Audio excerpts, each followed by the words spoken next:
अध्याय 2। प्रभु ईसा का जन्म। उन दिनों कैसर अगस्तस ने समस्त जगत की जनगणना की राजाज्ञा निकाली। ये पहली जनगणना थी और उस समय क्विरिनियुस सीरिया का राज्यपाल था। सब लोग नाम लिखवाने के लिए अपने अपने नगर जाते थे। यूसुफ दाऊद के घराने और वंश का था, इसलिए वो गलीलिया के नाजरेत से यहूदिया में दाऊद के नगर बेथलेहम गया, जिससे वह अपनी गर्भवती पत्नी मरियम के साथ नाम लिखवाए। वे वहीं थे जब मरियम के गर्भ के दिन पूरे हो गए और उसने अपने पहलौठे पुत्र को जन्म दिया और उसे कपड़ों में लपेटकर चरनी में लिटा दिया, क्योंकि उनके लिए सराय में जगह नहीं थी। चरवाहों को स्वर्गदूत का संदेश। उस प्रांत में चरवाहे खेतों में रहा करते थे। वे रात को अपने झुंड पर पहरा देते थे। प्रभु का दूत उनके पास आकर खड़ा हो गया। ईश्वर की महिमा उनके चारों ओर चमक उठी और वे बहुत अधिक डर गए। स्वर्गदूत ने उनसे कहा, डरिए नहीं।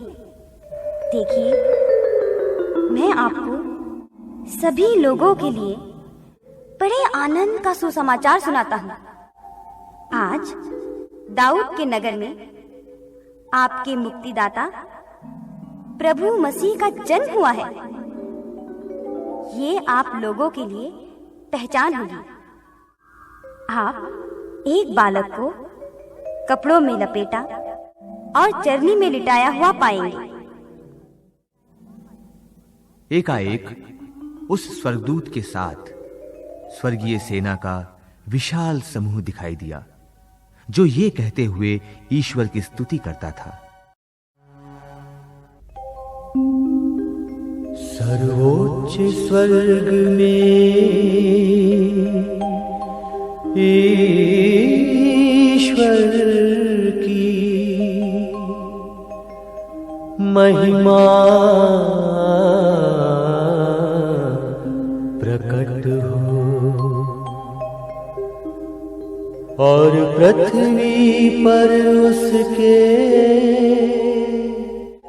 कृपा पात्रों को शांति मिले।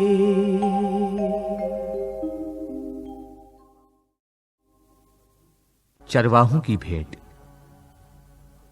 जब स्वर्गदूत उनसे विदा होकर स्वर्ग चले गए तो चरवाहों ने एक दूसरे से ये कहा, चलो हम बेथलेहम जाकर वो घटना देखें जिसे प्रभु ने हम पर प्रकट किया है। वे शीघ्र ही चल पड़े और उन्होंने मरियम, यूसुफ तथा चरनी में लेटे हुए बालक को पाया। उसे देखने के बाद उन्होंने बताया कि इस बालक के विषय में उनसे क्या-क्या कहा गया है। सभी सुनने वाले चरवाहों की बातों पर चकित हो जाते थे। मरियम ने इन सब बातों को अपने हृदय में संचित रखा और वो इन पर विचार किया करती थी। जैसा चरवाहों से कहा गया था, वैसा ही उन्होंने सब कुछ देखा और सुना। इसलिए वे ईश्वर का गुणगान और स्तुति करते हुए लौट गए। खतना। 8 दिन बाद बालक के खतने का समय आया और उन्होंने उसका नाम ईसा रखा। स्वर्गदूत ने गर्भाधान के पहले ही उसे यही नाम दिया था। मंदिर में समर्पण। जब मूसा की संहिता के अनुसार शुद्धिकरण का दिन आया तो वे बालक को प्रभु को अर्पित करने के लिए यरूशलेम ले गए, जैसा कि प्रभु की संहिता में लिखा है, हर पहलौठा बेटा प्रभु को अर्पित किया जाए। और इसलिए भी कि वे प्रभु की संहिता के अनुसार पंडुकों का एक जोड़ा या कपोत के 2 बच्चे बलिदान में चढ़ाए। सिमेयोन। उस समय यरूशलेम में सिमेयोन नामक एक धर्मी तथा भक्त पुरुष रहता था। वह इस्राएल की सांत्वना की प्रतीक्षा में था और पवित्र आत्मा उस पर छाया रहता था। उसे पवित्र आत्मा से यह सूचना मिली थी कि वो प्रभु के मसीह को देखे बिना नहीं मरेगा। वो पवित्र आत्मा की प्रेरणा से मंदिर आया। माता पिता शिशु ईसा के लिए संहिता की रीतियां पूरी करने जब उसे भीतर लाए, तो सिमेओन ने ईसा को अपनी गोद में ले लिया और ईश्वर की स्तुति करते हुए कहा, प्रभु अब तू अपने वचन के अनुसार अपने दास को शांति के साथ विदा कर, क्योंकि मेरी आँखों ने उस मुक्ति को देखा है जिसे तूने सब राष्ट्रों के लिए प्रस्तुत किया है।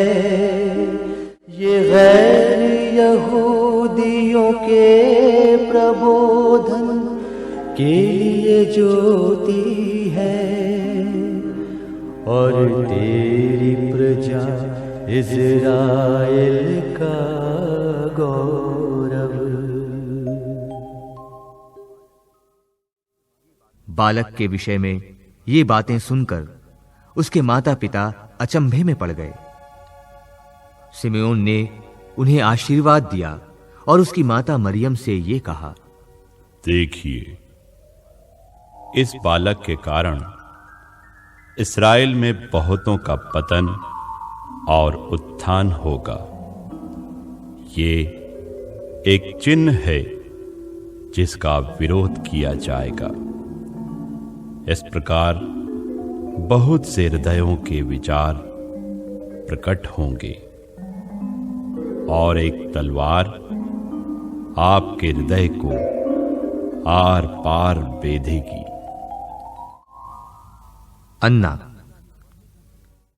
अन्ना नामक एक नबिया थी जो असेर वंशी फनुएल की बेटी थी। वो बहुत बूढ़ी हो चली थी। वो विवाह के बाद केवल 7 बरस अपने पति के साथ रहकर विधवा हो गई थी और अब 84 बरस की थी। वो मंदिर से बाहर नहीं जाती थी और उपवास तथा प्रार्थना करते हुए दिन रात ईश्वर की उपासना में लगी रहती थी। वो उसी घड़ी आकर प्रभु की स्तुति करने और जो लोग यरूशलेम की मुक्ति की प्रतीक्षा में थे, वो उन सबों को उस बालक के विषय में बताने लगी। नाजरेत में ईसा का बाल्यावस्था। प्रभु की संहिता के अनुसार सब कुछ पूरा कर लेने के बाद वे गलीलिया अपनी नगरी नाजरेत लौट गए। बालक बढ़ता गया, उसमें बल तथा बुद्धि का विकास होता गया और उस पर ईश्वर का अनुग्रह बना रहा। मंदिर में बालक ईसा के माता पिता प्रतिवर्ष पास्का पर्व के लिए यरूशलेम जाया करते थे। जब बालक 12 बरस का था तो वे प्रथा के अनुसार पर्व के लिए यरूशलेम गए। पर्व समाप्त हुआ और वे लौट पड़े, परंतु बालक ईसा अपने माता पिता के अनजाने में यरूशलेम में रह गया। वे ये समझ रहे थे कि वह यात्री दल के साथ है, इसलिए वे एक दिन की यात्रा पूरी करने के बाद ही उसे अपने कुटुंबियों और परिचितों के बीच ढूंढते रहे। उन्होंने उसे नहीं पाया और वे उसे ढूंढते ढूंढते यरूशलेम लौटे।